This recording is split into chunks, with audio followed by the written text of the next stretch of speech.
Hello, my name is Anne, your guide to when animals get even. If you like bloodthirsty animals getting back at humanity, then it would be a brilliant idea to like, comment, and subscribe. Today's animal has some thoughts about being used as an insult. It's the donkey.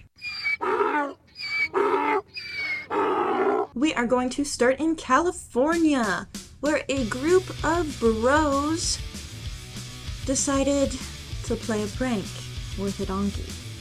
I'm about to hop into this cage with this donkey. Hold this. Unfortunately, our bros here were drunk, and as bros tend to do, we're trying so hard to just be the coolest one in the worst possible way. One of the bros perches on the enclosure, the top of the fence, because he's gonna give the donkey a beer. Here, pepper. Want some beer? Want some $1? Tasting it. Yeah, I mean, I think we've all learned from our completely realistic and totally educational songs, whiskey is for men, beer is for horses. The donkey, named Pepper, really didn't want beer, but actually had a thirst for human blood. Pepper. Want some beer? Want some $1? Tasting it. Ow! Bit my finger! Get him over here.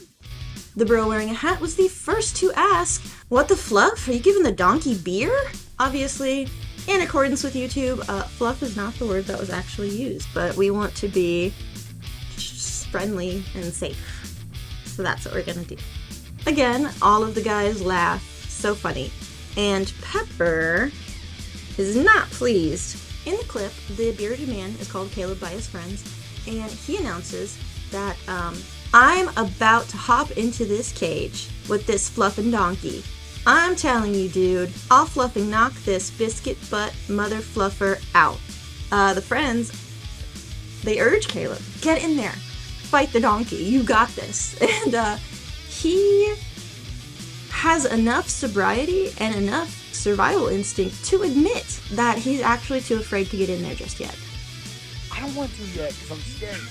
Even though he has the survival instinct to not get in there, he goes ahead and falls on in. He just falls in. Pepper has already established these are not Pepper's friends. These are not donkey lovers. No. Get up. Get up! Get up! Oh, dude, I can't! He's got me! This story's so funny, though. Okay. Pepper. Hey, Pepper! Oh. Things escalate quickly, though, because now Pepper has tasted human flesh. Pepper begins to drag Caleb backwards, as if into her deep, dark lair.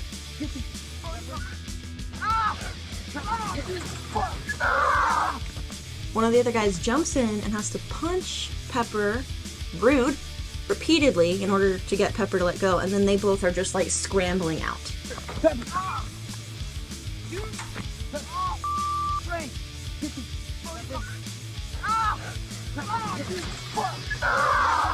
And this video was viewed more than 1 million times within a week of posting. And most people found that they got exactly what they deserved. Which, yes they did.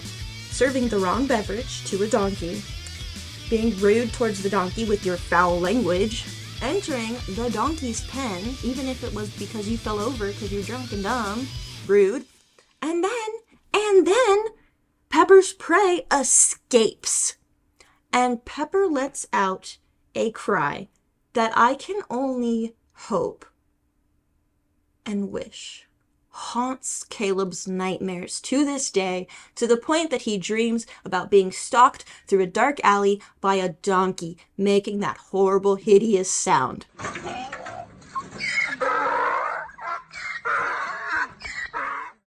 Good job, Pepper. Pepper's response reminded me of a very psychotic kids movie that I may be the only person who remembers. It was called The Wild. It involved a baby lion running away from the zoo, wildebeest capturing him and then figuring out a ritual to cannibalize him so that they could ascend to predator status, and also a koala being worshipped as a god. Does anyone else remember that kids movie? Or is it just me? That was a wild ride, guys. That was the most insane kids movie. I don't know how it got the green light. I don't think parents watched it. I don't think they had any concept of what was happening in that movie. Because it was dark. There was a volcano and like lion sacrifice. Like it was bonkers. Our next clip has zero context, which is very annoying and yet also very, very typical. And I don't know why this keeps happening. A lot of stories with these kinds of animals that are used for domestication seem to be coming out of India, and they're all involving some form of abuse. And like, I understand that we have different cultural norms and such, but it still manages to surprise me. It still manages to surprise me that it's happening and that it's an ongoing problem all over the world. It happens here too in the US. It just seems that it doesn't happen as often, and when it does, there's not as much recorded.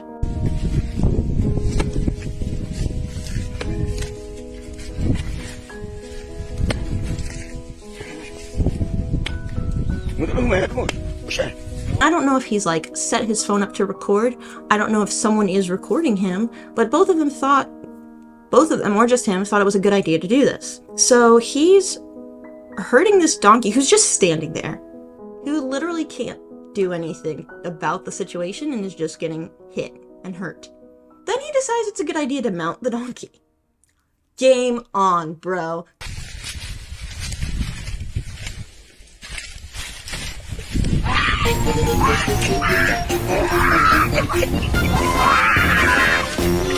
This donkey is ready for it. The guy gets shaken off, the donkey grabs his leg, they're just going in a circle. This donkey is dragging him. He tries multiple times to get up, but this donkey is just done.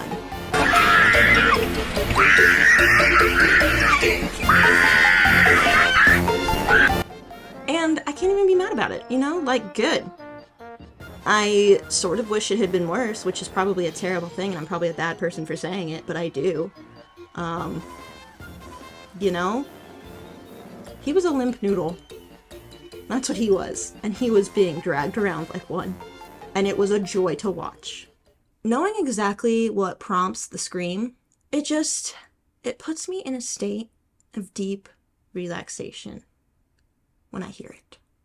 It's just...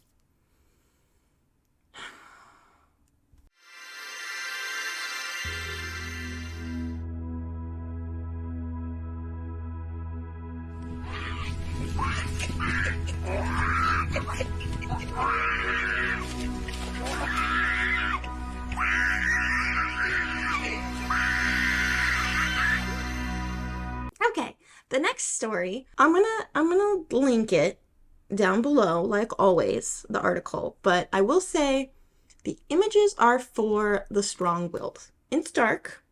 Dark enough that in this case, we actually got a full-on medical review journal article about this animal bite. Research has been done, reporting that about 50% of Americans will experience an animal or human bite at least once during their lifetime. I feel like you could have just put animal, that's what humans are, and, you know, little kids are basically just little feral creatures. Whatever. Donkey bites are a bit unique in comparison to the different kinds of things that can bite you. Donkey bites tend to be sustained over a prolonged period of time. So think about dog bites. A dog bites you, typically, I'm not saying always, typically it's a quick, bam, snap action. It happens, it's done. Over. Capiche. With donkeys, it's actually a prolonged experience. They are on there for a while.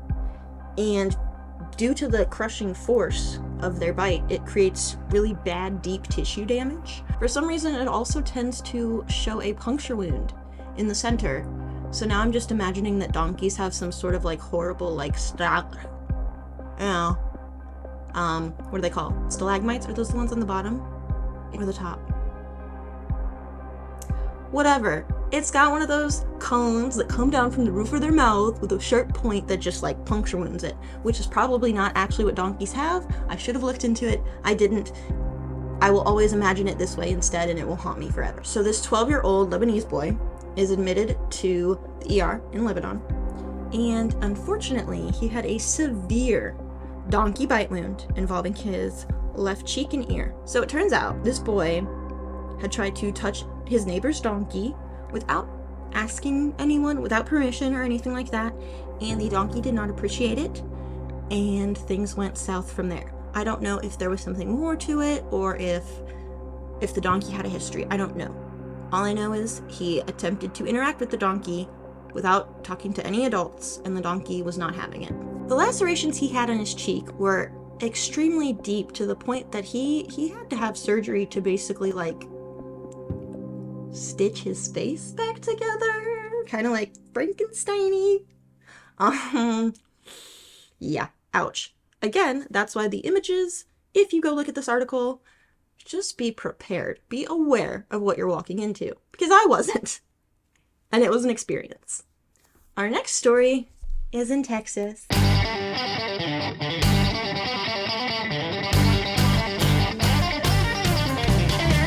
Why are there so many from Texas, guys?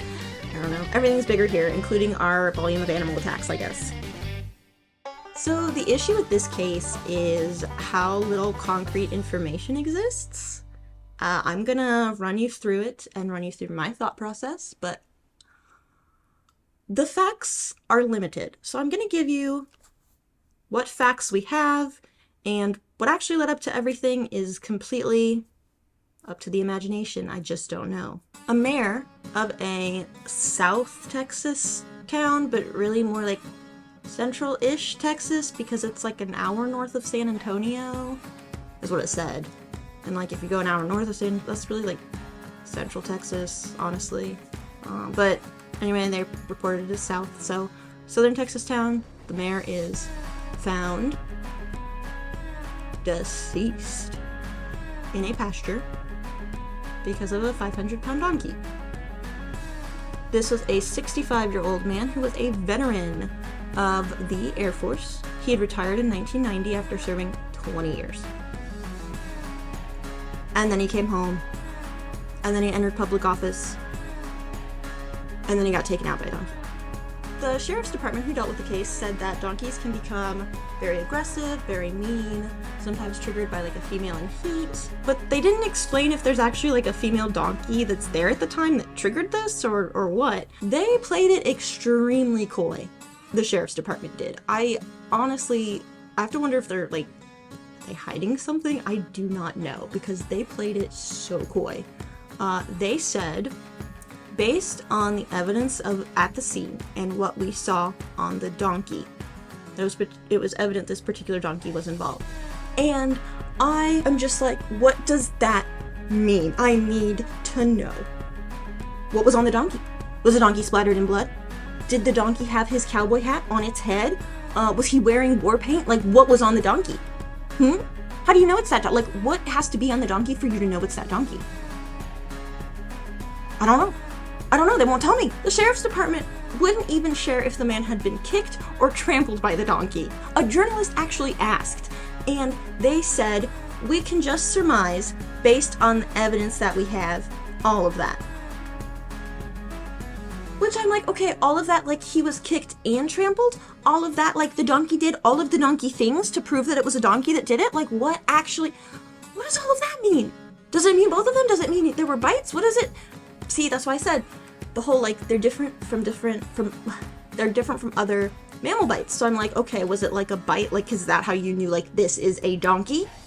I don't know. According to the sheriff's department, it is up to the family what fate will befall this donkey. Which again makes me wonder, like, what's going on with this donkey? As if it was like an aggressive animal, if they were worried it had rabies or something like that, it wouldn't be up to the family. So what's up with this donkey? Is this donkey an eldritch horror in a donkey suit? I don't know. This wasn't some drunken shenanigan. He went out to check on the cows in his pasture. And if you don't know, donkeys are sometimes used versus like livestock guardian dogs to protect the herd. Donkeys are territorial, they will fight a predator, and they are extremely loud. A donkey is basically a car alarm times 4. I completely made that up. I didn't actually check the like decibel level of the two things comparatively, but a donkey is way worse than a car alarm, like a single car alarm. I'll just say that much. So yeah, that's literally the only information they gave us. If you liked this video, then subscribe right now to see more. I am here Sundays, Wednesdays, and Fridays. Bye. Knowing exactly what prompts the scream, it puts me in a state of deep relaxation when I hear it. It's just...